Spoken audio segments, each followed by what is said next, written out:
அருட்பெருஞ்சோதி அருட்பெருஞ்சோதி தனிப்பெரும் கருணை அருட்பெருஞ்சோதி எல்லா உயிர்களும் இன்புற்று வாழ்க கொல்லா நெறியே குவலையுமெல்லாம் ஓங்குக. திருவருட்பிரகாச வள்ளற்பெருமான் அருளி செய்த திருவருட்பாவிலே அருட்பெருஞ்சோதி அகவல் ஒரு பதிகம். அதற்கு திண்டுக்கல் சுவாமி சரவணானந்தா அவர்கள் உரை விளக்கம் எழுதி வெளியிட்டிருந்தார்கள். அகவல் வரிகள் 695 696.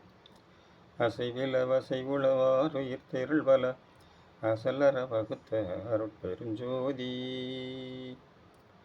உயிரினங்களில் நிலையியல் அசரஜீவர்களும் இயங்கியல் சரஜீவர்களுமாக இருவகை உள்ளனவாம்.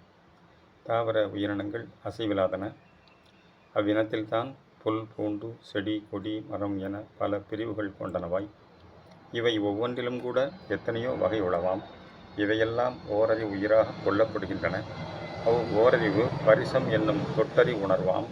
முதலில் உயிரனுபவம் பெற வந்த ஆன்மாவுக்கு இந்த ஓரறிவு புல் வடிவமே வழங்கப்படுகின்றதாம். அந்த அறிவு அனுபவம் நிறைவு பெறுவதற்குள் பலவாகிய அத்தாவர பிறப்பு வடிவம் வந்து வந்து செல்லுகின்றனவாம்.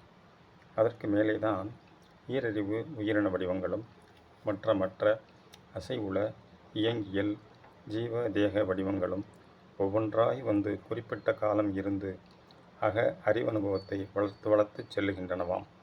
மனித பிறவி ஒரு ஆன்மாவுக்கு ஏற்பட்டுள்ளது என்றால் அது மற்ற பலவாகிய சராசர பிறப்புகளிலெல்லாம் வாழ்ந்து கடந்து ஆறறிவு விளக்கம் பெறும் இந்த மானிட பிறப்பு அடைந்திருக்கின்றதாக அறியலாகும். இதற்குரிய மன அறிவு நிறைவுறும்போது இம்மன அறிவு நிலையே அருள்ஞானமாக மாறி விளங்க அதுகொண்டு தன் உண்மையும் கடவுள் இயல் வடிவும் ஒன்றே என்று அறிந்து எங்கும் தானாக விளங்கும் காட்சி பெற்று விளங்குகின்றது. இந்நிலைதான் அயலறியா அறிவு. இதுவே அசலற விளங்கும் உண்மையாம். இது ஆதி முதலே கடவுளும் ஆன்மாவும் இரண்டற்ற அத்துவிதமாய் இருந்து வரும் மனிதனின் உண்மை நிலையானாலும் இந்த நிலையை அனுபவ பூர்வமாக அடைந்து வாழத்தான் இப்படி பலவாகிய உயிர் வடிவங்கள் பெற்று வாழ்ந்து கடந்து மேலேறி வந்து அடைய வேண்டியிருக்கின்றதாம்.